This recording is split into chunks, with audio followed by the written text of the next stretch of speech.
What is up, my plantriotic, plant loving, and plant interested friends? Thanks for tuning in to another episode of the podcast. I'm glad you're still with me. The podcast had a hiatus while I was biking from Alaska to Los Angeles. Couldn't figure out a way to consistently upload, but now the podcast is back and we have another very profound conversation today. Someone who I've met along my journeys that I'm very excited to pick their brain and hear about their life experience. But real quick, we're about to get into that podcast, that conversation. But first, just shout out to Daily Green Boost, who again is sponsoring today's episode.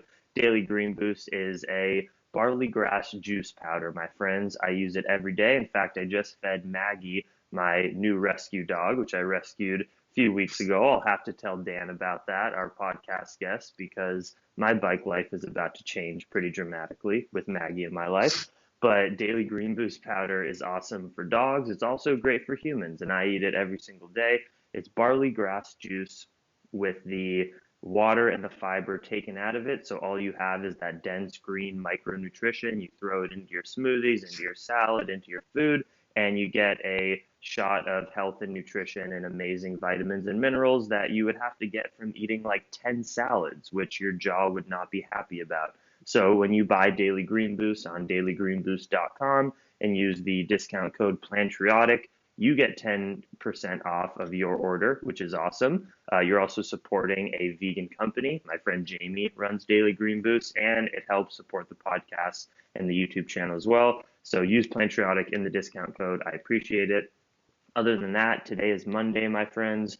I continue south on my journey on Friday. I've been in LA for about 5 weeks. It's been an amazing time here, but I'm ready to get back on the road. It's just a few more days till we get back to it. So thank you for the support. Thank you for still watching my videos here in LA, but it's about to get exciting. And now I bring you a man that I met on the side of the last time I spoke to him or heard from him, other than seeing his beautiful pictures on Instagram, was on the side of the road in middle, I think, British Columbia as he was trying to hitchhike south to Vancouver. So, Dan, welcome. And tell me what has happened or how's it going since the last time I saw you, which was trying to hitchhike back to Vancouver. Did you successfully hitchhike to Vancouver? No. Oh no. So the day that I saw you, that day was very unsuccessful. The only success I had that day was a lady stopped by and she said that she owned a RV park around the corner and I could sleep there for free. So that was successful. But in the end, I had to get on the good old Greyhound bus. But Nice. I was successful previous to that. I got a ride all the way from the Alaskan border with a really amazing woman called Judy who was driving down to Mexico. And she offered me a ride all the way down to where I found you in Prince George. Wow. Yeah, I was in Prince George. Oh my gosh, where do we even Yeah. where do we even begin with you? So where are you speaking to us now? You're in Greece? Yeah. So when I left for this trip with the bicycle, it was 4 years ago now. And my father lives in Greece. So I haven't seen him for 4 years. So I've come down to stay here for a month and just to see my family and my friends and stuff like that. So Oh my yeah, gosh. yeah. So Well, that's why I'm in well, this weird little room right now. yeah, I think the best thing we can do with you is really just start from the beginning and for you to go back and share some of your life's path that led you to 4 years ago hopping on a bicycle in South America or wherever you did start. I don't know exactly what country or what region you started, but yeah, just tell us, I guess first who you are, maybe what your passions are in life, where your heart sits in the world, what you do with your time, and then lead us to why did you decide to embark on a multiple year journey on your bicycle? We want to hear from the beginning. Well, I think my passions in life, and well, if you want to call it that, have kind of changed a lot because this whole bicycle thing started by accident. You know, there was never an intention of mine to do anything with a bicycle apart from to cycle down to a shop or something or visit a friend and then come home later on that day. And what happened was, one of my friends, he read a book from, I think it was Alistair Humphreys, if you know this guy. He's an English adventurer, and Mm-hmm. he became pretty prominent. He did a big round the world trip in the early 2000s, and he read his book and he got inspired, and he decided that he was going to ride his bicycle from England to Turkey. And he'd never done anything like that before, so he went out, he bought the gear and the bicycle and everything, but he wanted to do a test ride. So he knew that I had a bicycle and I commuted to work in London. And he said to me if I wanted to join him. So we did I think it was a 4-day ride from London to a place called Land's End, which is the end of the country in England, the south coast, on the west. And basically, I loved every minute of it. And Yeah. I never even thought that about the idea of cycle touring. Even the idea of going overnight with a bicycle was just like a new So phenomenon. how old were you at that time? I must have been about 26, 25, Mm-hmm. something like that. And And and and what did your life look like? Were you working a job? Were you traveling in other ways at that time? What were you doing? No, I wasn't traveling at all. In fact, I'd barely seen hardly any of the world apart from Greece Wow. and England. So basically, what it was, I was in London. I'd been in there for probably about 6 or 7 years at this point. I'd been in the same job for 5 years, which I loved. I used to work for, it was an alcohol company, but what it was, I worked in the audiovisual department. So I did a lot of filming, a lot of video editing, and doing Okay. live events and photography. So a lot of the stuff that you're probably familiar with now. Yeah. And but the thing is, I couldn't progress anymore. It wasn't really a passion of mine. It was something that I kind of fell into when I moved to London, and I just loved the people and I loved the job. So I stayed there, but and I just got kind of a little bit bored of life. I'd been in London for a while, and the novelty was kind of wearing off, and I Yeah, was looking for a something bit too comfortable. a bit too comfortable. Yeah, exactly. I had a very nice boss who let me off with murder, and I don't know. I think I was looking for something, but I wasn't aware that I was looking for something. And then basically this opportunity came to ride with my friend. And as soon as we finished the adventure, I just wanted to go with him, which I couldn't, unfortunately. So basically, yeah, he went off on his trip. I followed his blog every day in my office in London, being jealous and thinking, why the hell am I in an office when I could be out there on my bicycle?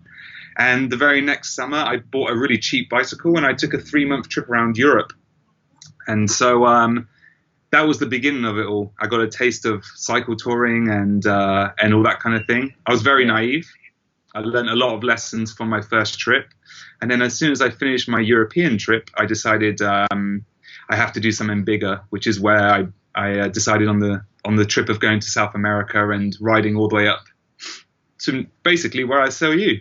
So it was a pretty quick transformation from working full time in a city and using a bike to commute to learning about bike touring and then taking one trip and decide, well, I guess two trips. You had the short one and then the few more month one, and then deciding to completely transform how you spend your life. Basically, yes. I mean, I didn't know at the time how much it would be. I didn't even know if I'd last the whole time. Maybe I'd get through 2 months of South America and decide, you know what, I'm petrified, I'm scared, I'm at the other side of the world. You hear a lot of negative things about South America, which is, from my experience, a load of rubbish. But Yeah, okay, um, tell me some of the things people were fear mongering because I'm getting that so much now, dude. Everyone's telling me you're crazy going to Mexico. Don't go to Brazil. You'll get robbed on the first day. Isn't it wild how much fear mongering there is around people who live the way we do, and we mainly have amazing experiences with nice people, but everyone, at least for me, is just fear, fear, fear. It's crazy. Absolutely. And to be honest with you, look, I'm not going to lie. Of course, there's some bad things that happened, but I mean, the thing is, unfortunately, with South America and places like that, you hear more of the negative than the positive in the media, and obviously your friends and family are concerned for you, and when that's the only thing that they've heard, they're extra cautious and they're telling you not to do it. All I can say is, from my experience, I've never met such a bunch of friendly, warm, welcoming people who are willing to welcome strangers into their lives and to help you. And sometimes they don't even speak. We don't even communicate. You know, when I first went to South America, my Spanish was terrible. And still they put themselves out to make sure that I was comfortable, that I felt welcome. And I mean, I would do it again in a heartbeat.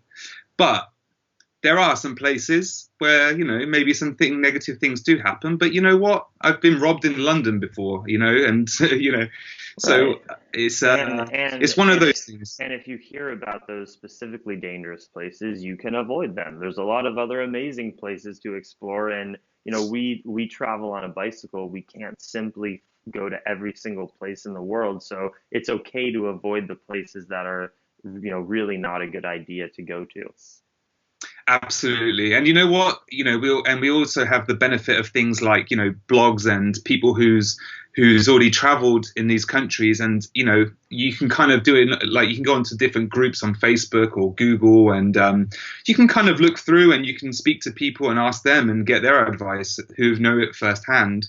As to places maybe you shouldn't be going to, and places that are completely fine from their experience. But at the end of the day, you never know. You might be unlucky, but I don't think that should deter you from an entire continent, you know, Yeah. and a dream. You know, it'd be a shame to stop a dream or a passion that you want just because you heard some murmurs of some bad things that happened.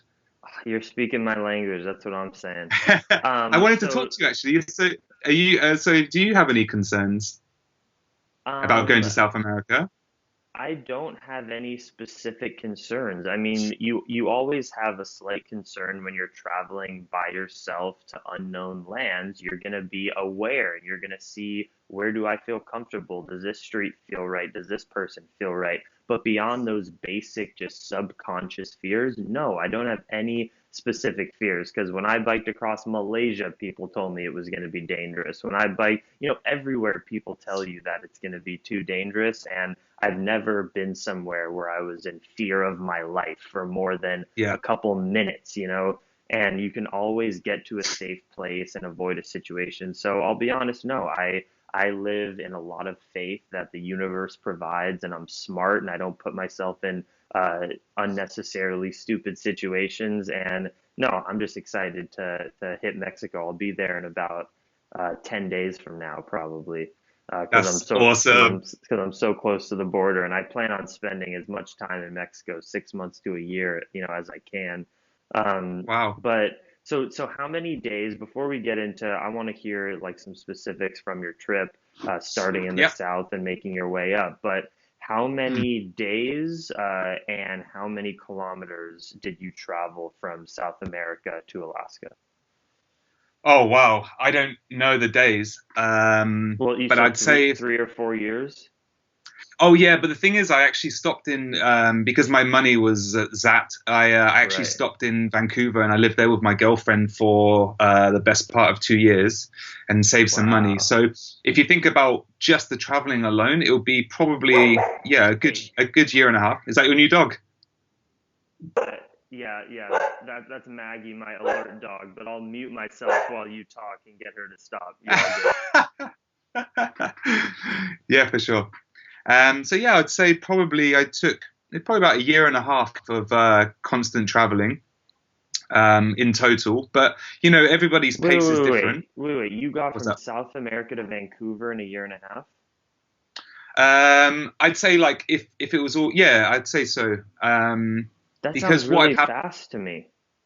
it was really fast, and this is a lesson that Holy I've shit. learned, which is to take more time and Of to course. relax and enjoy a place. And Yeah. you know, you learn a lot of things. And one of mine was to take my time. I don't know why I was so hard on myself. And when I'm traveling, you're going to meet other cyclists along the way for sure. Because a lot of people do some of these routes, and I was lucky enough to do that. And when I did meet somebody, I slowed down. I learned to enjoy things a bit more.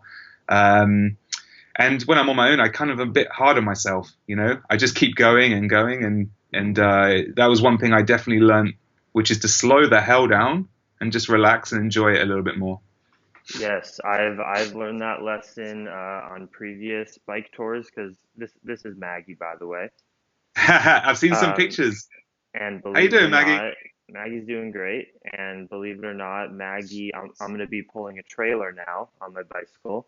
and Maggie That's is awesome. joining me. So she's not only my companion, but definitely my protective support system as well, because Absolutely. she does not like it when any strangers come and invade my space. So when I'm camping out in Mexico, she'll be my guard dog. But no, for the most part, she's 100% sweet with people. She is so cute. She's 2 years old. I rescued her from a shelter. She was That's awesome. she was very obese when I got her, and Hmm. she's down about 13 pounds in the first 5 weeks that I've had her. So she's unlimited energy. We're working out and biking and running every day, and I think she's ready. I think she's ready for us to head out next That's week. that's awesome. Actually taking a dog is something I thought about for a while. I really thought it'd be I'm so good, sure. especially when you're traveling alone. It's like you do miss a bit of company. I Get mean, lonely, no yeah. one's I no one's get pretending to be a super hero, lonely. but it's nice to have some companionship or something, even if it's a pet or whatever. Yeah, so that'll be a whole new deal and struggle and many blissful experiences, but it's going to be a lot different. I'm sure you ran into some people along the way bike touring with dogs. Actually, I did actually. I met a couple. There's actually one American guy who's I think I don't know whether he's famous within America or something within the community, but I was told about this guy, and he's an old war vet. And I think after the war, he had a nice payout, and now he spends his days traveling around the US with his dog. And you can notice him because he has a huge American flag at the back, and then a huge dog on the Do trailer at you, the back. So do you remember his name by any chance? I could definitely find it because I have some friends who live in Monterey, and those guys were the ones who told me, and they'll definitely be able to tell you his name. I saw him one day by accident in Big Sur when I was cycling there, and then I just saw this guy going down a hill with a huge flag and a dog, and I was like, "That's the guy. That's the That's guy." awesome. So yeah, Um, you did it pretty fast. I've definitely learned through my travels, biking and backpacking that, and from people like you who give me wisdom like this in the present moment. But I am definitely going to take as much time as I can and move very slow, and maybe bike for a week or two, and then get an Airbnb or couch surf for 2 or 3 weeks or a month if I like the town, and just take it as Perfect. slow as possible. That's my intention. I think that's the best way, honestly. Now that's how I want to travel going forward. And yeah, and one of the reasons I'm able to do that is that I work online.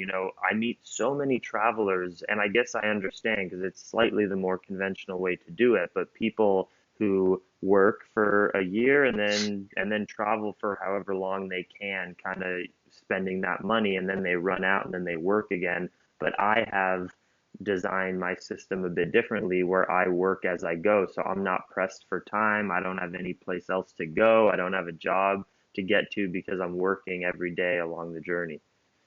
Yeah, actually, that's one of the things that I remember when I first met you, and obviously you gave me your blog details and everything, and I Hmm. was I was really impressed because I remember I know how time consuming it can be to put out videos every day or a podcast or whatever. Finding the time, especially when you're cycling and you're tired at the end of the day, you just want to stop, eat, and pass out. So I have a lot of respect for that because it does take a lot of time and a lot of effort, and I think until you actually out there and you're doing it yourself, you don't realize how much energy it can consume. I know, but you do understand, and that's why I'm talking to you because you've biked more of the world than I have. So let's get into it. Where did you fly to when you started your journey? Where did you fly to in South America? Well, I actually flew to Brazil first because I did 4 months of just sort of traditional backpacking with my friend. We went over there to watch England in the World Cup in Nice. Rio, which we sucked at. So we lost we were out in the first round, and then we carried on and we did 4 months of travel. But eventually, what happened was I took a bus from Argentina all the way to the south to a place called Rio Gallegos, which is just above Ushuaia, which is the very very Okay. bottom, Yeah, yeah. very famous Ushuaia. place. Yeah, yeah. I've heard about it from people already along the way.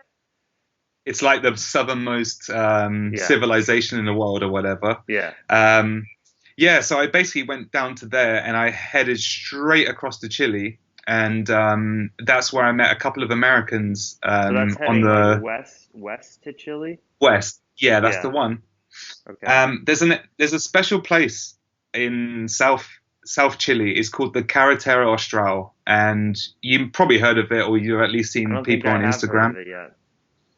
If you make it down that far south, which I'm sure you will, I couldn't suggest it more. It's basically compiled of a bunch of islands that I believe Pinochet, the old Chilean dictator, he wanted to put them together to have a connection, like a road, in order to just in case of like invasions or anything like that was to happen, they had uh, everything together there, so all the islands were linked up.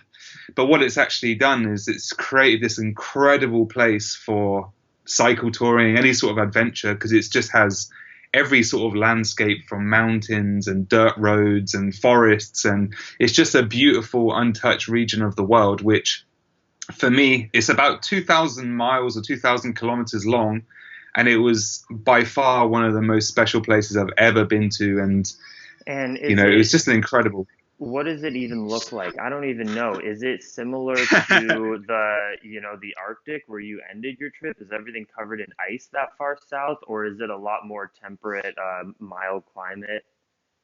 I think it's a little bit of both actually, because you're basically like the top from the top in the Yukon, the Northwest Territories, and Hmm. in the south of Patagonia, they're kind of almost the same but different.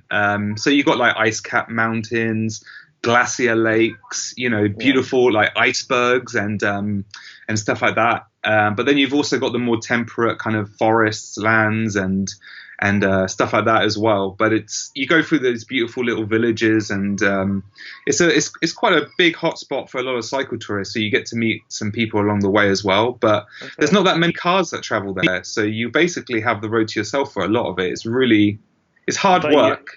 and it's freezing if you go at the wrong time of the year, just like it's freezing up north, yeah?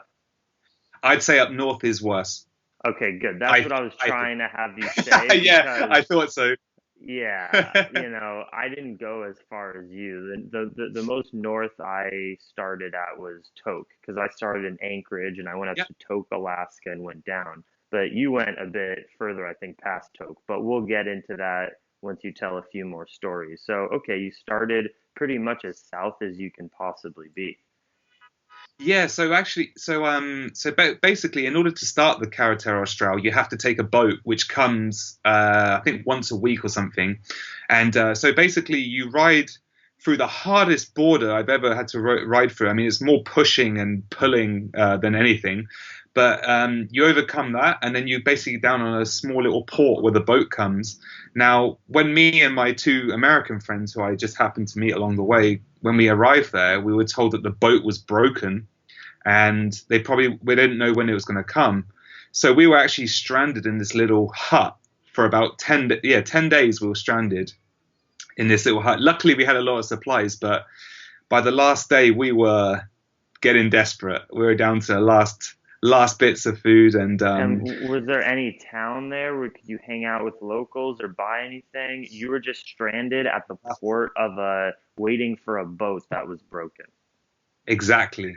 So there's no Jeez. town, there's nothing. There was a tiny little base, which is where the border patrol, let's say, like lived. I mean, Yeah. but these guys were also in the same position. They were in the middle of nowhere. They had limited supplies, but on one of the days Wow. they were very nice, and they actually offered us in for dinner and for lunch and Wow. stuff. Offered us a shower, which was really kind of them. They didn't have to do that at all. Wow. But yeah, basically we were there for 10 days, and there was a glacier lake there. So Uh-huh. just because we were bored out of our minds, we did a few times where took a few dips in there, which was horrible. Freezing, yeah. And there was not much to do, I'm afraid. I mean, after a few days of that, is like we were getting restless, and we were so excited to Wow. get on with the trip. But you know what? It was worth it in the end. You know, a fisherman came out and they actually collected us, and we went over and we started the trip. The next, after 10 days of waiting around, Yeah. got pretty drunk when we arrived. We Yep. bought some cheap wine, whatever's there. We hadn't had a single beer or anything for so long, it felt. And then the next day we began riding, and that was like the best few weeks of my life for sure. So that was riding Chile. That was Chile, yeah, over those set of islands, the So Carretera Austral. so tell me about it. What was the first month like? What were you riding every day? Who did you meet? What was the terrain like? Were you going over mountains? Was it Yeah. muddy and wet? Just tell me about it. Yeah, it was. Do you know the worst thing in the south is actually the wind, and Mm. you're going to see these kind of now kind of iconic signs, road signs, where you're going to see it has like a yellow post, and then it has looks like a palm tree that's been swept over like this, and whenever you see that sign, it's like the worst. I don't mind the And rain, but yeah, the wind is a killer. if if people aren't cyclists listening, even worse than a massive mountain or the rain is wind for a cyclist. It just eats at your soul because you're putting out all of this effort and you might even be on flat, but you're just practically going nowhere and you just have to surrender and say, this is what the world is doing right now in the place that I've voluntarily chosen to be, and it's okay. Like, we're always so used to biking when it's not windy, so we expect when it is windy that it's like unfair, this sucks. But you always have to remember, you put yourself there. The wind is not trying to be mean to you. It's just your voluntary choice, even though it can be so frustrating because you have these expectations of speed and of comfort on your bike, but the wind just completely changes that, and there's nothing you can do. I think that's another lesson I've learned, which is when you kind of you look on a map or you're calculating your distances and you think, okay, yeah, I'll do 100 kilometers a day, yeah, and I'll be here by this date. And then you hit those days with the wind or whatever happens, and you get so angry with yourself and or not with yourself, you get angry with the world, and you think, hang on a minute, I chose to be here. Yeah, the world is This not place out to get dictates. you. I was certainly frustrated on some days, but I mean, like you said, you have to take a step back and realize where you are and realize how lucky you are. And you know what? The hard days like that are the ones that you remember. Nobody remembers the Exactly. easy, flat days with no Nope. wind and no cares in the world. You remember those days. So, Yeah, so were you kind of like camping style? Would you have to ride for a few days sleeping on the side of the road like we were up in the Yukon, or were there pretty much towns every day that you were finding? I rarely slept in towns. I think what I'd said was I would find one town or village a week where I could Yeah. stop, have a shower, relax, update my blog or pictures and stuff like that because I really had no Wi-Fi down there at all or Yeah. any of those places. And the rest of the time I just wild camped. So and it's odd how quickly you become attached to your tent and your little house and your little routine of packing up and everything, and you get very proficient at that, which is pretty funny. But to be honest with you, I don't really like to go through big towns and cities on the bike, unless it's like a landmark city that I have to go to. But I find it very stressful, especially when you don't know where you're going and stuff like that. So most of the time I was wild camping. And so you would have to just, yeah, stock up for a few days in a row. When I saw you, you had a lot of gear. So as we continue your story making your way up north, why don't you tell us a bit about your gear and your setup? Yeah, well, I guess like the big problem about going up in Canada is that you have the bears and the big wild animals and everything. So, and obviously you have the huge land masses where you're not going to see anybody or any shops for such a big amount of time. So, in order to be with the bears, I bought a big bucket and all my food was inside. So, and I'm terrible at packing. You gonna say something? No, yeah, I was just gonna say, yeah, yeah, a bear canister, which I traveled with from Alaska down to Vancouver, and then I ditched it in Vancouver. Yeah, Oh, it's so annoying. I yeah. mean, like I was so happy when I left a bear country and I was able to just sit in my tent and cook some food in there whilst I'm lying down and enjoy some snacks in the tent instead of being half a mile down the road and then having to hide, my food in the tree somewhere and then walk Oh, all the way back. I never hit it that much. You were probably a better camper. I kind of just put it maybe a 15-second walk away from my tent. Yeah, It was funny. I met a lot of people because I'd never ridden through a place with bears before, so I didn't know what to expect. Some people terrify you and they tell you that you must put your stuff 4 million miles down the road. You must carry a gun. You must have explosives. All this kind of stuff. And then other people are telling you they don't want anything to do with you. I mean, put your food somewhere sensible, but you're going to be fine. So I was always thinking, what the hell? Who do I believe? Is it, I know. But I'm guessing, did you have any bears ever come into your campsite? No, I was Nope, lucky. I me saw a lot neither. of bears. Yeah, Um, I saw bears too while I was riding, but a bear never came into my campsite. no, never. I mean, I know that I know of. I mean, maybe in my sleep, but nothing came to my But sight. that was Thankfully. all in the north. There's no bears down in Chile, right? No, no, no. That's the great thing Yes. about South America. You're good for all animals. You're good. What? Yeah, yeah, yeah. There's no like crazy snakes or spiders or things like that. Well, maybe if you go into like the rainforest, which I Right. highly doubt you're going to be cycling through. I mean, maybe you are. Who Well, knows? But I'm apart not from that, sure. I mean, no, no. I mean, I went through things like the Atacama Desert, which has basically hardly Where any is life that? whatsoever. Where is that? That's in North Chile, All so right, so between yeah, Peru. tell us about that. I want to hear what gear you had down there, what your setup looked like, what kind of bike, how many panniers, any other bags. First, tell us the gear you had down there, and then I want to hear about that desert. Okay, sure. Yeah, so my bicycle was actually a custom build. So I have a friend in London who owns his own bike shop, and he kindly gave me a bicycle frame for free. And then what I did was I just did a bit of research online, and I bought different components. And then one of my other friends, who's a bicycle builder, he actually built it in the bike shop. So I'm pretty bad with bicycle equipment and putting things together. I'm not really knowledgeable. I know how to ride a bike and I can fix the basics, but other than that, I'm terrible. Yeah, same with So me. yeah, I mean, as long as you can ride it, I mean, that's the main thing, you know. So yeah, in terms of my setup, it's just a steel frame bicycle. I did buy one of those roll off hobs, which if you don't know what those are, it's basically an internal gear system. So very little maintenance, kind of bomb proof, and you don't have to worry too much about one extra thing breaking down on you. And then I have the couple of racks, so one on the front, one on the back, and I had four pannier bags, and then on top I strapped all the other bits and bobs, you know, like the tent and extra water and supplies and food and that kind of stuff. So it was I always overpack. There's a lot of people that can go much lighter than me, and sometimes I wish I could, but I think there's some comforts that I kind of like to have, so I'm willing to pull it. Yeah, when I met you, I just had those two rear panniers in my tent over the rack. But no, and I traveled that way all the way from Alaska to here. But now that I have Maggie and I'm pulling the trailer, and a bike is actually a lot more stable if you split up your weight with front panniers and rear panniers instead of just stacking Yes, everything down in the rear. yes, So yeah, so I've decided to.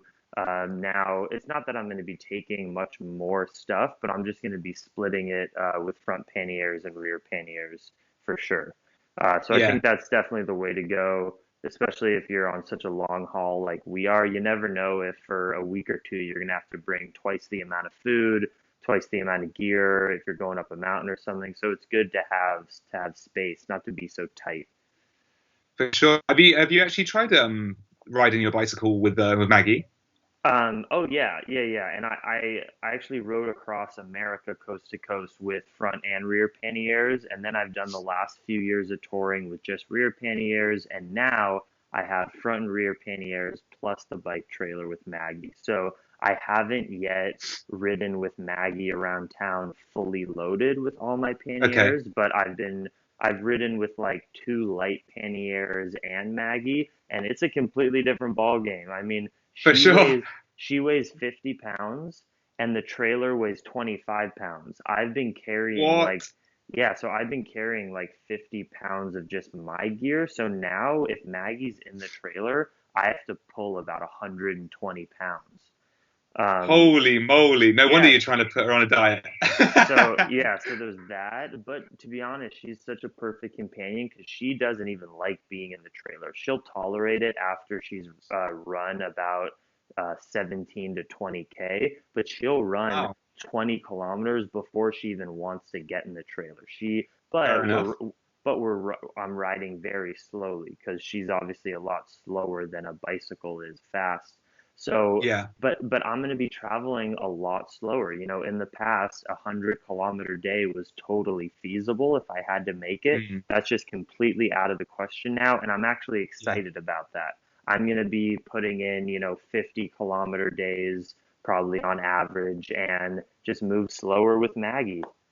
Yeah. Yeah, the other great thing about it is that how quickly your body adjusts. You know, maybe I always hate the first week of a tour of a trip because your body's not as strong. You're kind of Yeah. getting used to everything. You've packed your bags really lazily and clumsily. You don't know where everything is when Yeah. you just want to grab out your bag. And Yeah. after about a week or so, Yeah. everything's kind of a little bit more efficient. You become stronger, and then you kind of get used to the weight, which is great. And then after that, you're in beast mode.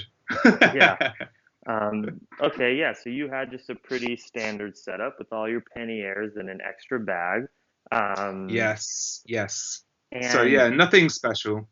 did you love it instantly? Like the first month, were you like, "Oh, this is what I'm going to be doing for the next few years. This is so amazing," or were you having doubts? Like, how are you feeling emotionally during that first month of this really big life-changing adventure?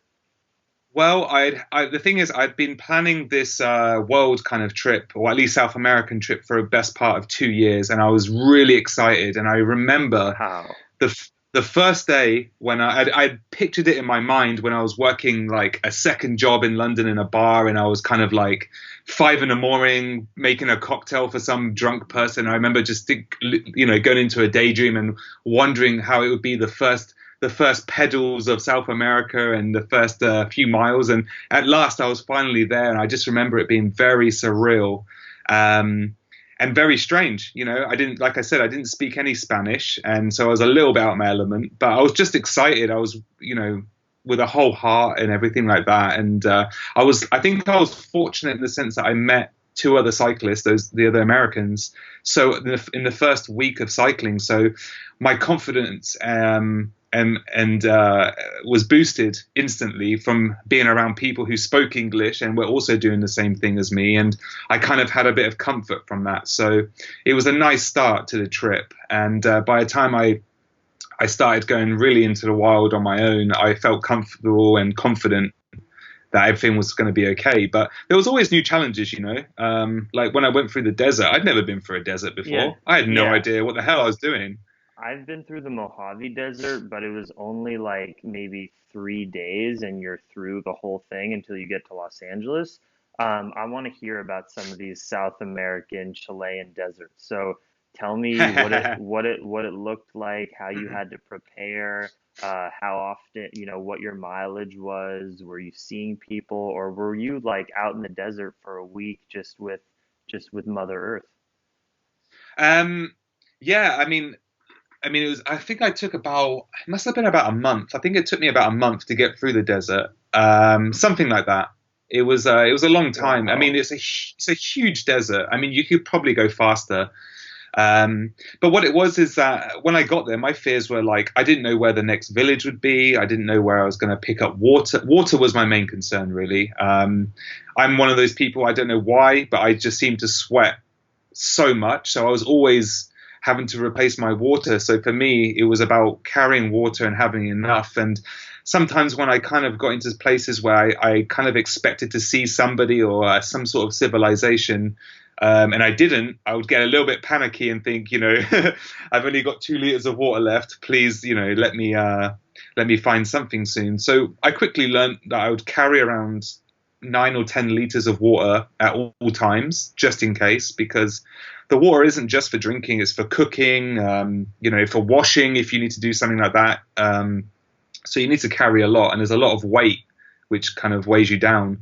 But for me, I loved it. I thought it was amazing that every time a car went past, people would kind of wave at me and or offer me water as well, which was great. Wait, so Um, tell me, how did you refill water? Like, was it different yeah, every time? Sometimes you hit a puddle, sometimes an RV, sometimes a lodge, or what was it? yeah. Most of the time, actually, whenever I got to like a small, I guess you could call it a village or whatever you want to call it in the middle of nowhere, I would just stock up on big water bottles. And as most of the people don't have decent water, like running water, everybody had to buy bottles. So no matter where you went, you could always find huge, 10-liter bottles or whatever. So Yeah, I used to carry it's those. really cheap in places like that, thankfully. Like places where people are buying bottled water, like when I've been in Thailand and Malaysia and stuff, yeah, it's just pennies. It's just a few cents for that water. Exactly, exactly. So for me, that was the main thing. I mean, if I did it again, I would probably take a pump or something just in case. But I didn't in that trip, so I just relied on the fact that I'd be able to buy it, and I just bought enough just to kind of. I always used to think to myself, I would take enough water to get me through 200 kilometers, and I was kind of hoping that I would pass by something or somebody. And at the very worst, you can always flag down a car if you see one. You're always going to see a car I mean, once in a while. that's unbelievable. I've never experienced that, having to carry water for multiple days worth of water. You know, I Yeah. usually just carry a liter of water because I expect to refill it later that day, you know? Well, the Atacama is actually I think they say it's the driest place on Earth. So it's actually the rainfall there, if you're going to get anything like that, or in terms of puddles, let's say, is Yeah. nothing really. I mean, nothing exists there. There's hardly any plant life. There is some in some regions because it's so big, but the place where I was coming through was nah, forget it. You had the How ocean, how many but millimeters thick were your tires? Did you have 700 millimeter or 26-inch tires? I had 700 Cool, that's what because I that. have too. You have that as well? Yeah, a Yeah. lot of people were telling me, they were telling me if you're going to places like South America where you could be in Yeah. remote places, you should get the 26, but Yeah. it wouldn't fit on my bicycle frame and I'd already built my bike by then. And I thought, you know what, at the worst, you can always find something, where there's a will, Yeah. there's a way. And I Yeah. had no problems Yeah. at all. Um, Okay. And what millimeter was the other dimension of your tires? Did you have 35s? Did you have 30, 50? yeah, 35s. So I'm Yeah. changing to, I actually already changed them, but I'm going to be riding 50 millimeter tires just for extra Yeah. comfort to be able to go over some rocky terrain, just because I want to have the opportunity. But I've ridden all my other tours on 35 millimeter, but I decided to try out a thicker tire. Yeah, exactly. I mean, especially in South America, where there's a lot of roads where they're going to be unpaved and rocky and stuff, and you're hauling a lot of stuff. So I think if you have more surface area, you're going to have more kind of control and everything. But yeah, I think it doesn't really matter. You're fine. I mean, unless you're trying to be in a race or go fast, Right, it right, doesn't. I think it's probably better. The right. only problem for me was the heat it was so hot that the It was cement on the hot in floor. the desert. Okay, I was expecting a cold, high elevation desert. Yeah, so give us some more context of, what it was like being up there. Well, there was a couple of things. For me, invest in some good suntan lotion. That's one. Stuff that's going to sink into your skin because, like I said to you, I sweat a lot. I don't know if you're the same, but you look pretty good when I saw you last time. And basically, for me, I would sweat and my lotion would come off, and I was starting to burn every day. No matter how much I applied, it just never seemed to stick. So that was a big effort for me. Being in the sun, there's no clouds in the sky, there's no trees, there's nothing to escape it. So that was one tough thing to get through for me. The other thing was I would definitely suggest taking one spare tire because, especially your back tire, the rubber will melt basically from the heat of the Wow. road. I So mean, how even hot was it? How hot was it? I had a thermometer. I mean, the hottest I ever got to, which was just down in one valley for about 10, 15 minutes, it went down to 52 degrees Celsius. So in Fahrenheit, I don't know what that is. I don't know why you guys have Fahrenheit. Yeah, it's really stupid, but I'm looking it up right now. Because Yeah, I mean, I I don't was. even know what 52 Celsius means. Let's see. It's it's bloody hot, and I think it was just. Holy fuck. It's like Holy fuck. Are Vegas. you serious? It's 125. That's like the hottest day in Las Vegas in the middle of August or something. Yeah, it was terrible. Holy, oh my gosh. Yeah, it was unbearable. So that was I went through a little valley and I left that and then it got cooler after that again. But that was the worst. And I remember I took a video of it just because I've never experienced heat like that before. Oh I my still God. think that maybe my reader might have been wrong. I don't know, but it was Whatever. If insane. it's anything close to that, you know, it's hard to just function as a human being. Like you can't think straight. The water is just leaving your body. You're hungry, you're thirsty, you have no energy. I was biking in, yeah, Malaysia in the summer where it probably got to, I don't know if that was Oh, 50 Celsius, it was probably 40 or something Celsius, but nothing ever still that hot. hot. So what was the elevation? Because I've been hearing from people about how high some of those Chilean mountain passes are. What was the highest elevation you got on your whole journey? Actually, in Chile, it wasn't too bad for me. I mean, Chile is a huge country; it's very long. I'm sure if you go more inland, you could probably hit the higher elevation. But the high elevation for me was when you hit places like Bolivia, or Colombia and Ecuador, where you have the Andes Mountains, and that's where it's beautiful. I can't complain. It was one of the most memorable places. But you spend, especially when you get to Colombia, you're spending a lot of time going up mountains. I'm talking like 2 hours, 3 hours up, and then you come all the way back down for about half an hour. So it's a beautiful down, and then you start all over again from the beginning, and it's like that over and over again, and it can really wear on you. But then, like we said at the beginning of this conversation, you got to remember where you are. You chose to be here, and when you get through them, you look back, and there's nothing more kind of satisfying. But there was a couple of times in Atacama where there was some high passes. I took a few. I think I have a picture on my Instagram where I got to the top, and all I can see are these yellow, orange kind of like sand dunes for as far as the eye can see. And I remember standing up there, and that was one of the first moments where I stood up and I thought, where the hell am I, and how the hell did I get here?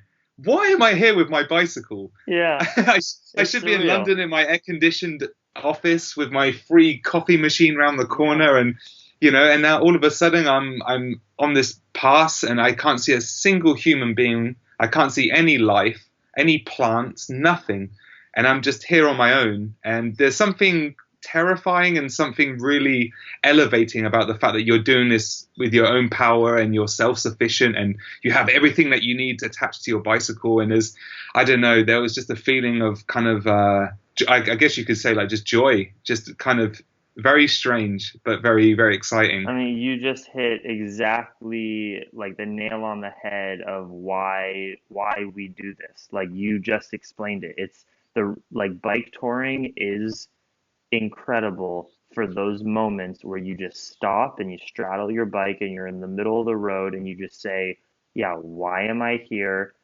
No one else is here, so how come I'm here? And this is such a different reality than the way that I grew up knowing how to live. And that's why we Exactly. do it because, I always explain to people bike touring feels like you're on a permanent roller coaster. Like every day you're just on a ride. You're on a unique, special feeling. When you're on a roller coaster, you're feeling that gravity effect, and it's just like this is a crazy way to exist. On It bike is. touring, it's like you have that similar sensation of this is such a dramatic, intense way to live, but it's all day and all night because you're living it.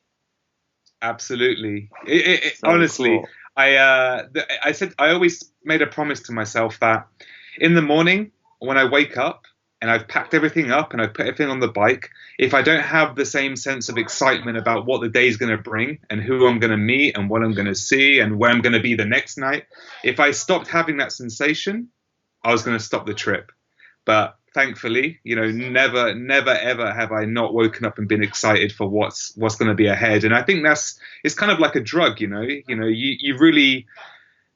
really don't know what's going to happen, and it's only when you stop, like I have now temporarily for a few months, and you live like, let's say, a normal life, whatever you want to Hmm. call it. I don't mean to sound condescending or patronizing or Hmm. anything like that, but you kind of miss it. It's bizarre. It's bizarre. You miss that rush of not knowing what's going to happen. Because I think when you're working the same job every day, you're going to the same place to work and everything, which is, you have to do that sometimes.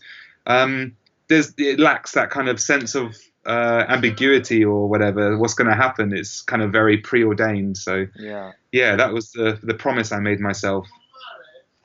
So How many countries did you hit in total?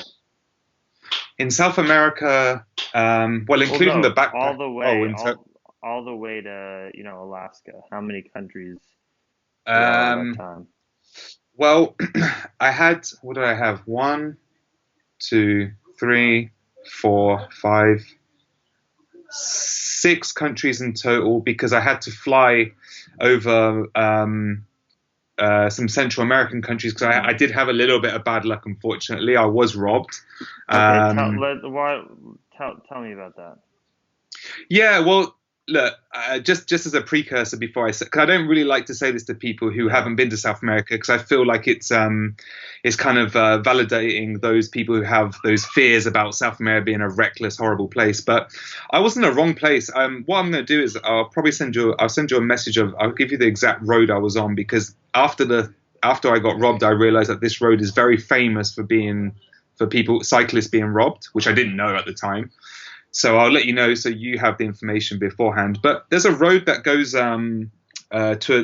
before a town in Peru called Pura, and it's basically a desert road. It's not too long after the Atacama Desert, and it's basically nothing is there. It's about I think it was about 200 kilometers the whole road or something, and you have a few pockets of civilization. It's basically very kind of poor people living in small kind of makeshift houses.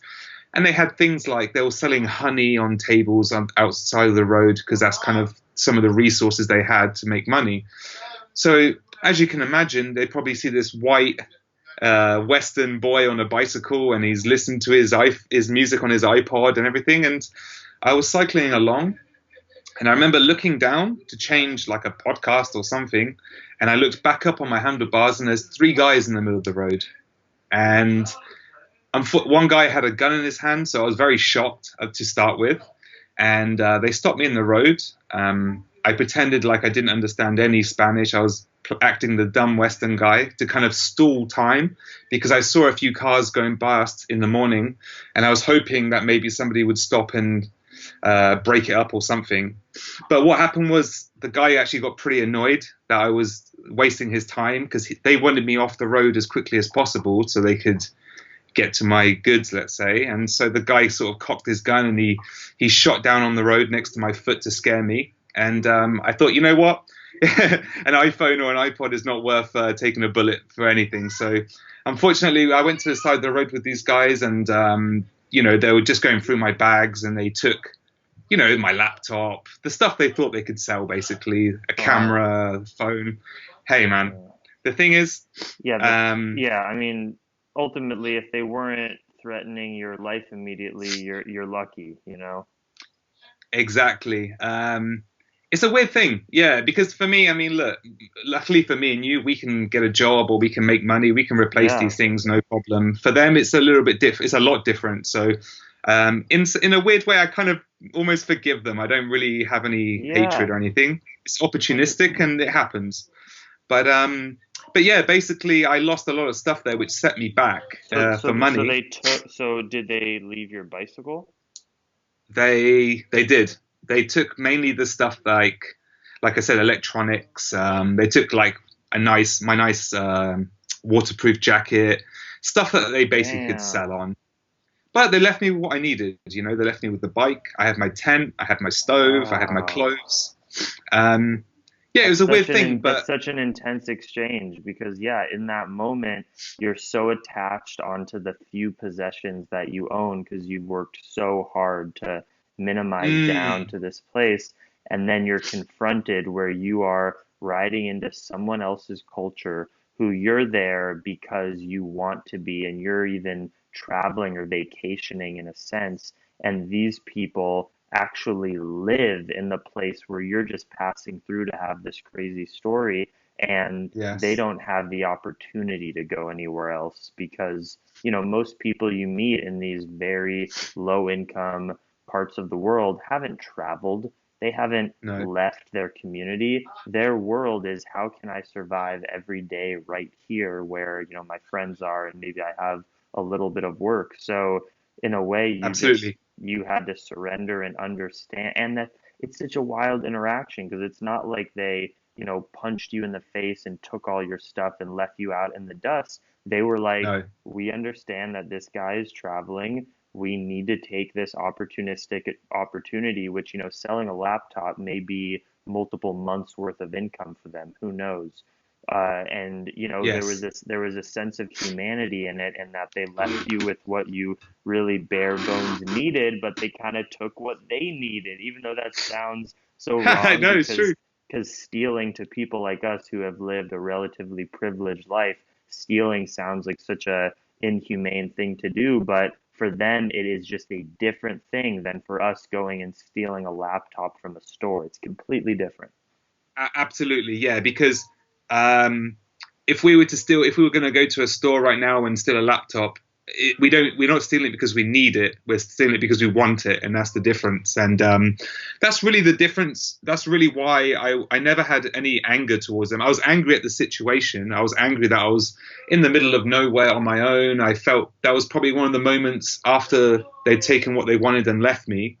I just remember putting everything back together again, and just I'd never felt so lonely like before. This whole trip, my confidence was up and up because I'd met so many great people, and I felt so comfortable and relaxed that nothing could touch me. Um, and then all of a sudden, here I am in the middle of the road, and these guys are just taking all this stuff with me away from me, and I was a million miles away from home, and I never felt so lonely in my life. But that wasn't even the worst thing. I got over that, and Where did you sleep yeah. that night? Well, luckily, I was about 20 kilometers away from the next city of Pura. So what happened was I carried on riding. I spoke to the police, which I knew they weren't going to do anything. They don't really care, which was true. I mean, they took me for a ride back to the crime scene, and they kind of looked around and pretended that they were going to look into it, but Right. whatever. I didn't Yeah. really care. And then I just booked myself into a really, really cheap little hostel hotel, and I stayed in the city for a few days to replace a few essentials. Yeah.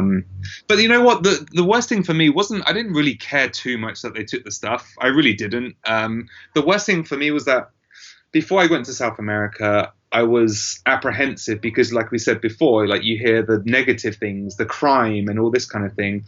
And I felt like I spent the last 3 or 4 months kind of building up my trust in the people, and I felt like I could trust people. And all of a sudden, in one moment, it was completely snatched away from me, and I lost my trust in the people again. So I spent probably the next like month or so kind of very paranoid. There's a lot of time where you're cycling up a road and you'll just see one solitary car parked at the side, and I remember I used to sit back, however many meters, 400, 500 meters back.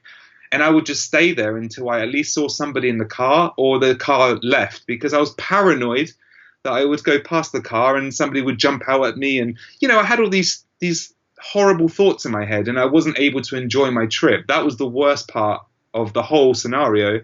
But, as soon as I'd met some nice people again, and some nice families and stuff like that, I slowly regained my trust again, and everything was okay. And then, unfortunately, I made it to Colombia, had like an incredible time, and unfortunately, again, I was in the wrong place at the wrong time, and I got robbed one more time. But the biggest problem was, at this point, I was actually applying for my Canadian visa for work, which I was relying on because my money was very low. And the Canadian authorities said to me that if I was to lose my passport, my application would be denied automatically and I wouldn't be able to get the visa. So that's when I had to make the decision. Do I go through Central America, which I'm sure they have about the same. Did they take your passport when you got robbed the second time? No, actually, both times I asked them, can I please at least have my passport back? And both times they gave it to me. But I thought there's too much on the line for me to risk losing my visa for Canada. So I had to make a really hard decision, which was to take an airplane to Mexico, where I had a friend there that I lived with for a few weeks. So unfortunately, I wasn't able to go through much of Central America, which is one of my dreams, because I couldn't risk something like that happening one more time and losing my visa for Wow. Canada. So, I mean, look, Wow. this is gives me an opportunity to come back in the future. But like I said before, these are two incidents that happen, and you got to remember, I was in South America for almost a year. I think I was 11 months in South America, and I can't speak any more highly of the people and the cultures and the time that I had and the experience and the kindness that was shared with me. I just had two really shitty moments, and that's what happened. But it should not deter anybody, and I hope nobody No. listens to this and think it's going to happen to them. Just do your research on some routes and stuff like that, and there's plenty of information out there. But I would do it again in a heartbeat. So I don't want Yeah, anybody to no, be deterred. I appreciated you sharing those stories. They're definitely fun stories to share on a podcast, but um, no, it makes sense that hearing that it can be scary, but you know, it happened to you, but it really might not happen to someone else. And like, yeah, you felt the brunt of it in two instances, but it doesn't mean that, you know, everyone there is just a malicious person. Like, obviously, it's two small, isolated incidents. And you said that Absolutely. if you had, you know, if now that I've heard that information from you, and maybe I know about those two spots, who knows, maybe I'll be good to go and maybe I won't. And a part of the Hmm. reason we love to bike tour and backpack is that you know, in our everyday lives in a city, you have these paved roads that lead to these relatively safe working spaces and safe home environments. And we've learned to evolve to have all this comfort and security, which is great. There's maybe less violence and death as compared to 1,000 years ago, where you were more like a wild animal living in a inherently spontaneously scary place. But I honestly do think that we've instinctually evolved to overcome obstacle and struggle. And Yes. one of the reasons we love backpacking and bike touring is we get back onto the spectrum of being a wild animal on planet Earth. We don't know what's going to be around the corner, and there's actually something within our hearts that we desire that. So in a Absolutely. way, when you get delivered with a scary situation, even though I hope no one gets robbed and gets their stuff stolen, in a way you can argue that type of spontaneity is why we're there in the first place. Yeah, honestly, I exactly it is. Honestly, and I gotta say, I learned so much from those two incidents. I mean, there were crappy moments in the moment, and I suffered a little bit afterwards. And in like I said, I lost my trust a little bit in some people. Um, but a huge part of cycle touring or any type of long term adventure or and whatever is all about problem solving. And if you don't have a problem, there's nothing to solve and there's nothing to gain.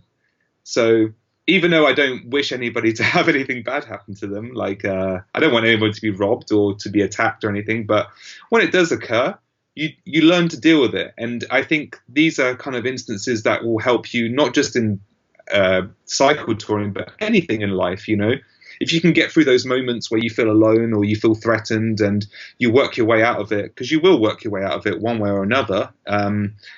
It really sets you up. It gives you a life lesson, and I Exactly. feel kind of blessed that it happened to me, even though it was bad in the moment. And the most important thing to remember is that your physical body, you know, was not harmed in the moment. People didn't beat you up, people No, no, didn't no. push you to the ground, and that is a real difference. There's a difference between people who just need to essentially steal your money at a certain point versus someone, you know, beating the shit out of you. It's different. The people that confronted you in these situations had some humanity, actually.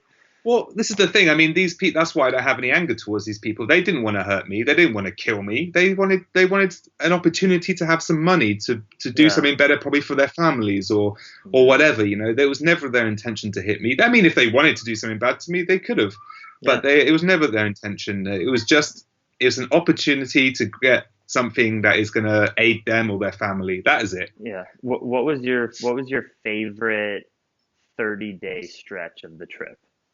Ah, people always ask me this. They ask me, "What's your favorite country? What was the Yeah. best?" It's so hard. I'd have to say, ah, it has to be a toss up between the Carretera Austral, which is Okay. the place I The told you in start. South Chile, the start, or probably the Atacama Desert, because I'd never been through a desert before. I was alone, and it was a huge learning experience, and a really, really happy experience as well. And just being in a place like that is so. I mean, when you live in London, you're lucky if you see, you know, lucky if you see some trees for most of it. I mean, like to be out there in the middle of a desert, knowing that 6 months ago you're in central London in concrete city, is just a surreal moment. And so yeah, I'd say the Atacama Desert and the Carretera Austral, both in Chile, were the two kind of my top highlights. So you biked through Chile, Argentina, and then what was the next country? Then I went straight up to Peru. Okay, how was Um, Peru? Peru was great, actually. I'd actually met a guy in Patagonia who lives in Lima, the capital. So I stayed with him for about 2 weeks, 3 weeks. So I lived with him and his family, and so I got to see Lima, which was really nice. Um, yeah, I mean, actually, Peru was amazing. I mean, I went to Machu Picchu and did some trekking there for about a week. Did a week-long hike through the mountains, which was incredible, incredible. Um, just again, it was just like very friendly people, very, very welcoming people, and like, you know, unfortunately for me, I forgot to take a journal to South America. So a lot of the everyday little things I've kind of forgotten, which is another lesson that I've learned, which is to always take a journal, always document it, because you forget some of these things. But from my memories, this is going back a few years now, Peru was amazing. Um, and they have this amazing drink called, I think it's called chicha morado or something, or Mm, morada, and it's made from lime juice and this purple corn, and mm-hmm. they put it together, and it's just Mm. delicious. It's Oh, sounds delicious, great. and you can buy it on all the streets. Yeah, and then after Peru, where did I go? Ecuador, Okay. which was beautiful because I'd been in sand and desert for the last probably best part of 2 or 3 months, and all of a Yeah, sudden you get to Ecuador and it's the like, rainforest. poof, green. I mean, as soon as you cross the border, it's just everything is green and illuminated, and I can't tell Wow, you so how it's amazing pretty it is. deserty all the way to Ecuador. Yeah, if you stay on the towards the coastline, yeah, it is. If you come in mainland, then you're going to hit rainforests and mountains and all that kind of stuff. Yeah, And you're a vegetarian, right? We haven't even hit on that yet. yeah, yeah. That was another thing actually I learned on this trip. I wasn't a vegetarian when I left Hmm. England, Hmm. and what happened was I decided to do a month experiment when I started cycling in South America to go vegetarian. And Hmm. it was tough at first. I was making my food and it felt empty. It felt very bizarre to have food and not have meat in the equation. Yeah. Um, but I just heard from a lot of people who said that, when you eat meat, it takes a lot to break down the meat and a lot of energy, and you Yes. feel so heavy and horrible. And I thought, you know what, I'm going to be cycling a lot. Maybe I should give this a try. So I did that, and I never looked back. I felt amazing. And basically, I don't call myself vegan, but I basically am a vegan Hmm. because there's some points where I do kind of cheat and I have a little bit of cheese here and there. Um, but other than that, I'm pretty much vegan, to be honest with you. That's so awesome. Yeah, yeah, and I mean, a lot of it's funny. Ever since I became vegetarian, I've never had so many people scrutinize and ask questions and be so obsessed with what I'm putting into my body and everything. Yeah. It's pretty crazy. It's Isn't pretty it funny? crazy. It's like, yeah, you're doing the thing that just performance-wise made the most sense for your body, and then you did it, and it worked, or you just got enough benefits to say, hey, I'll keep this going, and then other people criticize you for it, even though you feel better than you did before. It's so bizarre. I know. It's bizarre. Do you know what I think it is? I was thinking about it, and I think when you say to somebody that you're vegetarian or you're vegan or whatever, and they're not, I think it's almost like they feel like it's implied that you're criticizing them for Yeah, what they eat. yeah, And I think that's the exactly. problem. So It automatically is. they're defensive. Exactly. And even if you don't say anything about their diet, you're just talking about how you live. People will internalize that so much where they're thinking in their own minds, because we're all driven by our own egos, right? Even you Yeah. and I. They're thinking, huh, this person has deemed this set of foods with out of their, ethical framework. So thus they think I'm a bad person because I eat that food, but we never even Exactly. said that. So it's always a reflection when people criticize you for doing something so compassionate, like not contributing to, animal abuse in an agricultural sense. If they're Yes. criticizing you, it's just a reflection on them trying to figure out how they're supposed to live for themselves. And you're a buffer there that they kind of were confronted with having to think about it in their own mind, because most people just continue business as usual, how they grew up, and they don't even think about the questionably unethical practices that we have in our life. So it's really just a reflection on them when anyone criticizes you for doing something that is really awesome. I know exactly. It's not like we go around and we ask, what are you eating? What are you eating? What are you doing? Why are you doing Yeah, that? yeah, I'm not out. I'm not preaching. no, They, you have to tell them at some point if, especially if you're doing like a warm showers and you're having a dinner yeah. with them or something, and then the Inquisition happens and it's like, Yeah. not again. So Just let me eat. yeah, I never fear about being able to eat vegan across the world because I do it all the time. But what were your staple foods throughout those southern countries in South America? Well, the good thing about South America is that they have an abundance of fruit and vegetables, and especially for me, I was eating a That lot makes of me excited. yeah. There was some fruit, especially in like closer regions closer to the rainforest, where you think Yeah, like, Ecuador. I don't even know how I'm supposed to eat this fruit. I don't even know Yeah, what it's tell called. I've tell never seen it tell me before. some of them. I'm like a fruit snob. I love fruits. So do you remember any names of the wildest fruits you ate?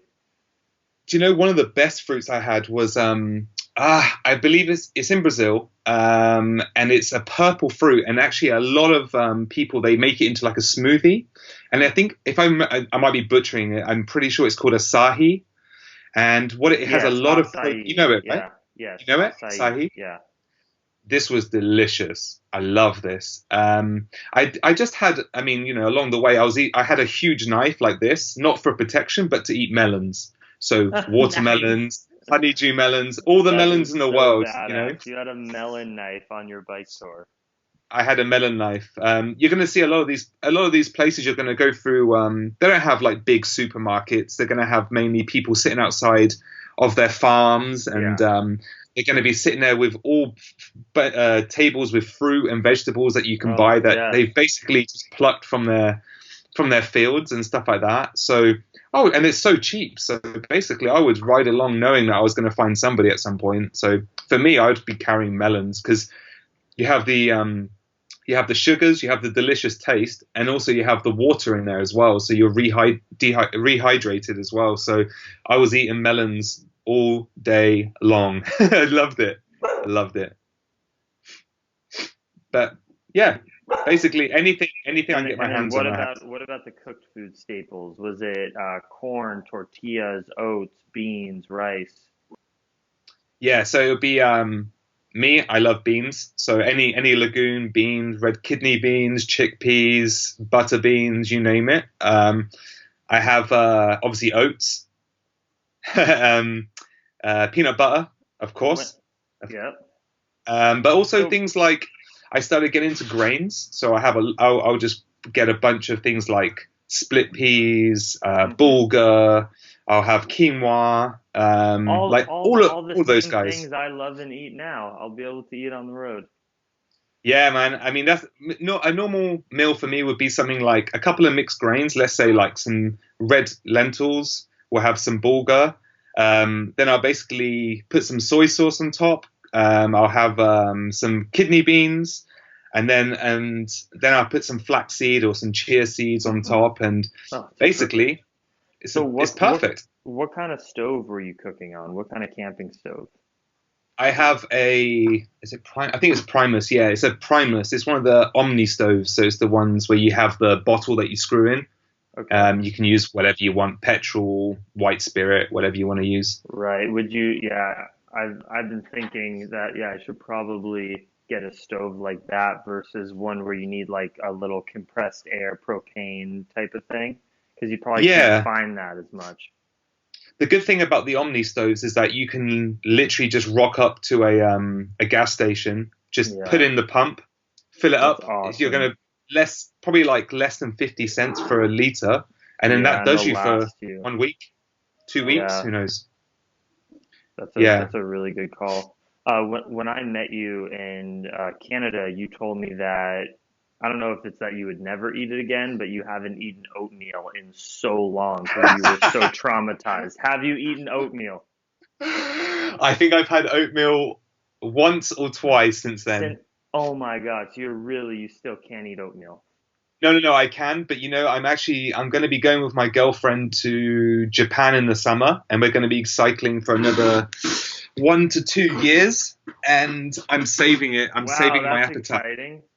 Yeah, I don't think when I met you, I almost was physically sick when I tried to eat a spoonful of it. Yeah. I had so much of it over the past few months that man. And I So saw you all funny. happy, like, I can't get enough of oatmeal. I love oatmeal. Yeah, I'm like, damn, I still damn love you. oatmeal, man. I still love It's oatmeal. the I'm like best. I'm like 150 or something days into my trip. I'm still eating oatmeal. Actually, tell me something. Now that you've stopped for did you say 5 weeks? You've been stopped Yeah, now. yeah. Are you starting to get itchy feet, or are Oh you my kind God, of I'm so ready to go. I'm so ready. So the whole reason I stopped here is one, because I'm staying at my parents' place. So this is the last time I'll see them for a while, and it's where I grew up. So I wanted to bike from, Alaska to LA, and I've been planning and thinking about rescuing a dog even before I left for Alaska. I was thinking, if I really like riding from Alaska to LA and I'm still ready to go all the way to South America, maybe I'll stay at home for like a month and a half, rescue a dog, and that's exactly what happened. So I've been That's here awesome. rescuing Maggie, and it's been a lot of work. She's a rescue dog, so she's had some abuse in her life, and she was Yes. overweight. So, but she's been literally the best ever. She's getting so much more comfortable with people. She loves me so much. She's been losing the weight, so everything's been going great. But I can't even tell you how excited I am to get back on the road. I do not like being one in Los Angeles just because it's so intense. Yeah. It's so overwhelming. We spend most of our time out in these beautiful landscapes on quiet roads, and LA is the opposite of that. So I am so Crazy. excited to get back on the bike. Did you pass through LA? I've been, yes, I did actually. Yeah, I passed through LA, but I kind of skimmed. I've been to LA about 3 or 4 times in the past, and there's some areas of LA which are really, really nice. But as a city as a whole, it's too much for me. It's too crazy, man. Too many people, too much traffic, and yeah, I don't know. I mean, you have some really beautiful places, like the hills are beautiful and everything Yeah. like that. But no, it's not for me, really.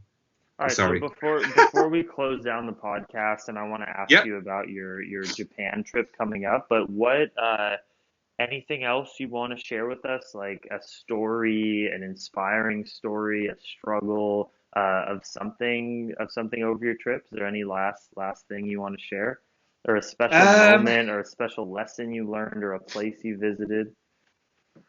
Hmm. Hmm. When people ask me these questions, my brain kind of like flatlines. I'm just like, Yeah, I okay, know think of what you something quick. mean. There's been so Think of many something inspiring. places. Yeah, you got to just like go on your Instagram real quick, and then something will get sparked up. You'll remember something. Yeah, exactly. That's it. I mean, right now I'm trying to think of something, but my main sort of like, I don't know. My main tip for people is, if you're going to do this kind of a trip, just make sure you document it. Just make sure you take a journal, write down. It sounds stupid, like, because you think to yourself, I'm going to remember this. There's no way I'll forget this, but you do.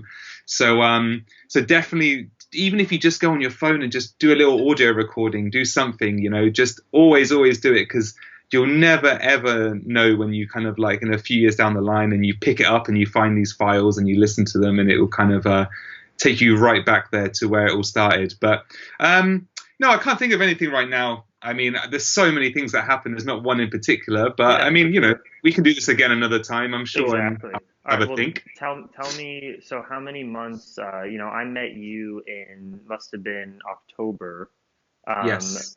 so you've been in Greece since October. You went back to London. What's your life been like the last 4 months? Well, it's been a bit weird. So when I met you, my actual plan was to actually live in Alaska for the winter. I should be there right now. That was the plan. But unfortunately, my grandmother got very ill, and I wanted to be home. So that's why I was hitchhiking back to Vancouver as quickly as possible, so I could get I'm a flight I'm to England. I'm sorry your grandma's ill, but I'm also not. Well, that's a stupid idea to be in Alaska in the winter. That's what I'm trying to tell you. That was a dumb Yeah, I wasn't. idea. Yeah, I know, I know. Do you know what? Now that I've actually made it back and everything, it's been really nice. I haven't seen my family for so many years. My brother just bought a house, so I've been decorating and spending a lot of time with him and kind of catching up. And now I've been here. I haven't seen my dad here for 4 years, and my grandmother and everybody and my friends. So That's it's been so really nice. crazy. That's so It's really wild. nice to be home. But I'm a bit like you now. I'm ready to kind of like, let's get going Yeah. again. So have you been Um, working? Like, how did you figure out that situation? Are you still living off of your Vancouver money? I'm living a little bit off that, but one thing that I've started investing my money. So what I'm trying to do now, I'm trying to set up some investments so that when I do leave to Japan in the summer, I can basically not have to worry about money Have and have I can that live off. passive income. That's a great idea. Are you investing? I mean, you don't have to share anything you're not comfortable with, No, no, but no. is it mainly in like startups and small businesses, or is it cryptocurrency and stuff like that? Yeah, the majority of it was cryptocurrency. I started investing in cryptocurrency when I was still living in Vancouver about a year and a half ago, and Nice. That was a good time. yeah, yeah, yes, it was. And Let's also, talk. I'm looking Let's into talk about the crypto, the the tank it crypto had, sphere. or or what Okay. happened in the last few weeks, right? It really tanked.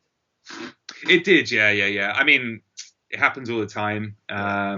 I'm not bothered. For me, it's a very long-term hold. I was never doing. There's a lot of people who are trying to who just think they can kind of blindly throw their money at something and they're going to be a millionaire in 2 weeks. And when Yeah.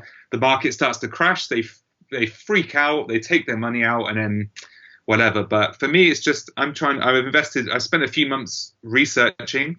I invested, I think, wisely, and now I'm just holding it in there for the long term. But another thing I'm Yeah. also investing in is in cannabis. So I Nice. mean, you're in Canada. I remember I saw your blog when you were in Vancouver, Yeah, you yeah. It and turned out to everything. be my most viewed video ever on YouTube. It's called like how to buy weed in 5 minutes in Vancouver or something. Oh man, And yeah, I like to talk about cannabis and I use cannabis at different times whenever I run into it. We travel, so some countries you're never going to want to touch that stuff because it's so dangerous. And I've been traveling through Alaska, Canada, and the west coast of America, so that's like cannabis heaven. So I've been with it for a while. But wow, so you're yes. investing in the cannabis industry, and what element are you doing that? How are you doing that? So basically, I'm going to invest in. It's just basically stocks of. There's two or three massive Canadian uh, corporations, cannabis corporations, and obviously it's going to become legal in I think June or July in Yeah, Canada. federally So legal around the whole country, right? yeah, yeah, federally legal. So There's only so like I basically, think it's like Paraguay maybe has done it. Like there's only a couple countries that have federally made weed legal. It's very new still. yes.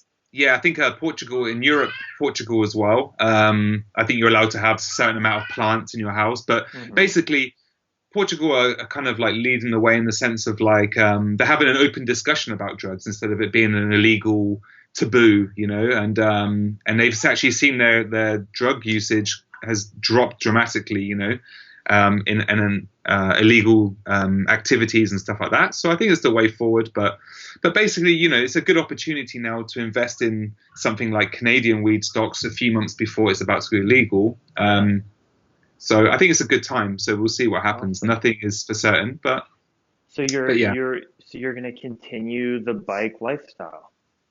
Yes, sir. Yes. Wow. So basically, the plan is to fly out to Japan and then basically cycle home back to England with my girlfriend from Japan. We don't know the route exactly yet. We're not planned anything really. We have some ideas, but Which you don't need one, as you know. yeah, Making plans bike touring is just irrelevant because, 5 days into your ride, you're going to meet someone who's a local who tells you to go someplace else. So if you plan anything too much ahead of your time, you're only just, you're planting your foot in cement versus just living spontaneously and letting the people influence the direction of wherever you go. So all you have to do if you want to bike tour somewhere, for people listening, is you fly somewhere you want to be, and then just maybe have a plan of where you want to get to that week, but don't plan any ahead of that because someone will tell you where to go. exactly. And I think that's what happens, especially with things like warm showers, which is just a lifesaver in many ways. Yeah. But one of the best things about it is that when you meet these people and you stay with them in their home, they know about their home more than you will ever know. And they show you these places, or they suggest a different route or a different path. And, you just end up somewhere you would never expect to be. So, I mean, yeah, that's another lesson I've learned. Don't make too many solid plans and just have a rough idea of, and then So, so go with it. isn't so Japan to England, isn't Japan just like a series of islands? Then you have to take a ferry or a plane somewhere to the mainland, or does it all Yeah, connect? Japan. Well, there is obviously, you have the main chunk of the mainland, which is not a problem, and then I think it's more in the south. They have a whole bunch of islands that go Okay, really far south, but I'm not too sure if we're going to take those. Like I said, we don't really know yet. But right. So, um, so, so you're gonna go across the Middle East, or are you gonna go through Russia, or what? no, we're gonna, from what we spoke about so far, we're going to probably go across to South Korea, then into China. So I cool. So Yeah, yeah. cool. We really want to do the Himalayas, so that would be incredible, like Yeah. cycling the Himalayas. And then we also want to go to some places like Iran, maybe like Vietnam, some places in the southeast as well, Hmm. Southeast Asia, Vietnam, Laos, like those kind of areas down there. Yeah. So yeah, that's it really. I mean, And you're gonna do it all by bike. Yeah. yes. I mean, we said to each other, if we get to a point, because unfortunately over there it's a bit more strict with visas. Oh So yeah. some countries, they give you hardly Dangerous. any time. Yeah, yeah, yeah. Uh, so depending on the time restrictions, I want to go as slow as possible, really, and enjoy ourselves and, you know, So, get so to know have the you place. have you kept a relationship with the same woman throughout all of this time? Yes, I have. That's a whole other podcast we could record. Oh my That's my gosh. that's my biggest accomplishment in That life. really is. So here, tell me a little bit before we sign off, and I'll have to talk with you in a few months' time. But For sure. um, Really what? quickly then. Before I Yeah, set what? off in the sorry, Karen. Yeah, yeah, yeah. What was? Yeah, no, sorry. You start talking, and I'll ask questions later. So basically, I think probably about 6 months before I left for South America to begin this whole trip that I've been dreaming of for 2 years. And of course, the last thing I wanted to do was to meet anybody because I wanted to, be on my own and do this trip Yeah. on my own. And of course, you know what happens. You meet, the kind of like the love of your life just before Oh you go. no. And, we made a decision right there and then. It's like, I'm doing this thing. I have to be selfish. She did not want me to cancel anything for her because she realized it Nice. was an important thing for me to do. And we said, look, we either stop this now and who knows what will happen in the future. We go about our lives, or you join me. So she said that we took a chance, and she said she didn't really have the money yet. So I did South America alone. And then she flew into San Diego when I reached San Diego. And then for the rest of the trip, we cycled together. And, Nice. All the way up to she did Vancouver? all the way up to Vancouver. It was her first cycle Wow. trip. She had never even owned a bicycle. Oh my gosh. So She cool. used, yeah, so it was kind of daunting because I hadn't seen her for about 11 months, and she flew out and met me, and I didn't know if we felt the same, if I had changed, if she had changed. She didn't have the physical aspect of the cycling because she hadn't done Right. it before. She had never done this sort of a trip before. There Right. was all the odds were stacked against us basically, and I was very nervous. And thankfully, she absolutely loved it. And here we are today, planning our trip from Asia back home. Wow.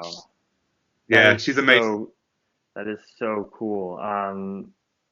So has she had to make big changes in her life as well in terms of work and the way she's lived because of the influence you've had with cycling, or? I don't think so. I mean, she obviously she does always say to me, if it wasn't for meeting me, there's no way she would be doing these type of trips, which is Right. understandable. But she was in a very similar situation as me in London. You know, she'd been in the same job for 5 years. She couldn't Right. really progress. She'd done everything, and she was kind of a bit bored of of London and the life there. So we just met each other at the right time and everything like that, and it just worked out absolutely perfectly. And now So you are about to ride your bicycles from Asia to the UK. to sunny Britain, yes, That is yeah. incredible. And if you do you have a relative time frame or not at all? I think we're looking about a year and a half to 2 years to come back. Beautiful. But you know, you never know what's going to happen, right? Who knows?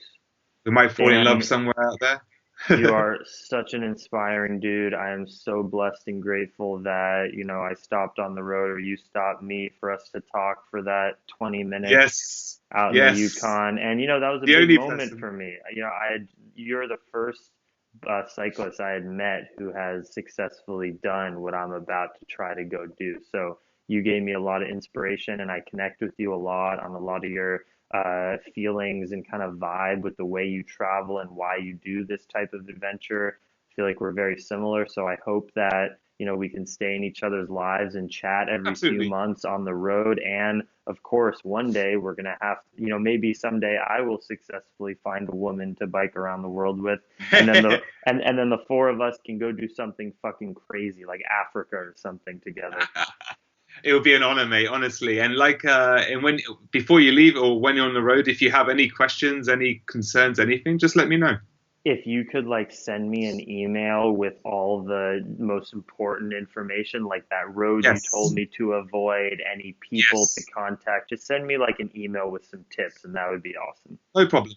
No problem at all, my friend. And be ready for some marriage proposals in the Andes Mountains. There's some Yes. villages where there's a lot of people who come out here and people try to marry their daughters off to me. Yeah. I had to reject at least five wedding invitations. So That is you might find so your girlfriend up there. crazy. That is, what, if I get desperate enough, honestly, maybe that'll have to happen. You never know. I won't think any less of you, honestly. No worries. All right. I'll Well, come to you thank at you, Andy's wedding. Dan. Oh, well, how's Greece? Yeah, perfect, man. Perfect. This is my second home, so it's great to see everybody. Good food, but I'm getting fat now, so Where time in to. Greece? Where in Greece are you right now? I'm in a city in the north called Thessaloniki. It's like after Athens, it's the second biggest city. It's incredible. I would love to Yes. visit there someday. Well, thank you, If you dude. ever come, let me know.